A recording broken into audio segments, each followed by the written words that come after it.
Hi guys and girls, I haven't been with you for a while due to quite severe illness. I'm on about 8 medications a day. Past 4 weeks I've only just started to feel myself again, so I thought I'd finally post an update on the website, and I'm so sorry to everybody that I've disappointed. That was not my intention at all. We started off fantastically in my opinion, and it was something that just had to fall by the wayside in terms of my own health, which, as I say, is pretty much sorted now. So I thought we'd look at link building,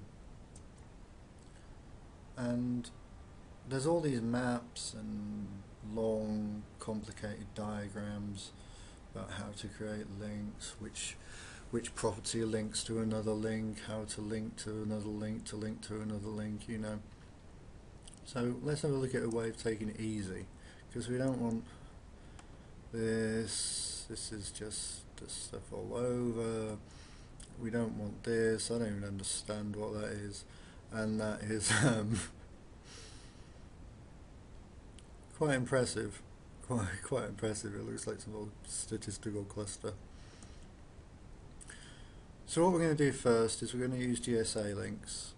We want them to be preferably thematic, high PR and low OBL links. That means low outbound links.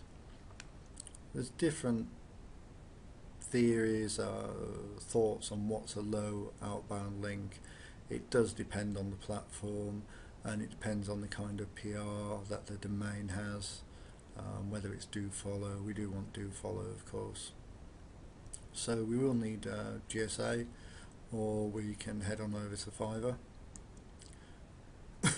The next thing we need is an aged domain. You can pick that up for a few dollars if you know what you're doing, and we don't have to buy hosting for it because we're going to 301 it at the registrar level. And the other thing we need is to use a 301 shortening service. It has to be a 301. There is a list. I'll post it when I find it, but that means that it passes. It's kind of like link laundry. It passes the juice straight through, and that'll go and link to your landing page, your money page. So the GSA links, we want to have the link velocity of 10 to 30 per day consistently over time. Thematic if possible. High PR, that's your judgment. I would go for PR2. Low outbound links. Depends what industry you're in. There are, you might not believe it, but guest books with less than 5 links on them. And we want to use variations of keywords in the link to the aged domain.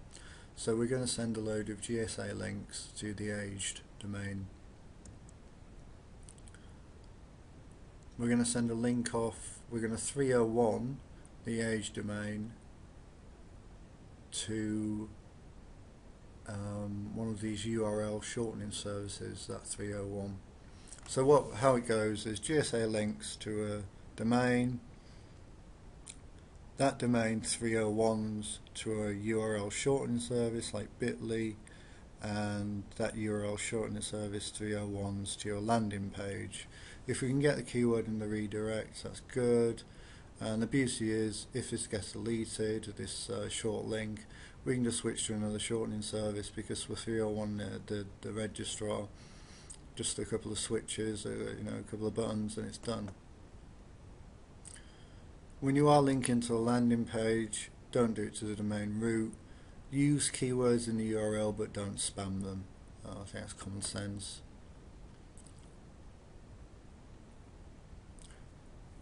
So the benefits, we keep the GSA links. They go into the aged domain, that's 301s. And we're trying to build, well, in terms of GSA, high quality links. We keep the aged domain and its authority if we know how to pick the right one, if we use a few tricks. And probably the most important part, we can be responsive in using a different 301 shortening service. So if someone complains to a service, we can quickly shift the 301 to another service. Benefits: it's inexpensive, expired domain, no hosting charge. 301 shortening service, no hosting charge. You're just paying for the hosting for your landing page. If you don't want to do that, I'm sure you could find some other property to host it. If you don't want to run the campaign, you can easily get one off Fiverr for $5. It's a bargain. So that's the end of it. That's the end of the presentation. So we're going GSA links, 301 domain that redirects to a shortening service, and the shortening service redirects to your money page. Any questions, put them below and I'll get back to you.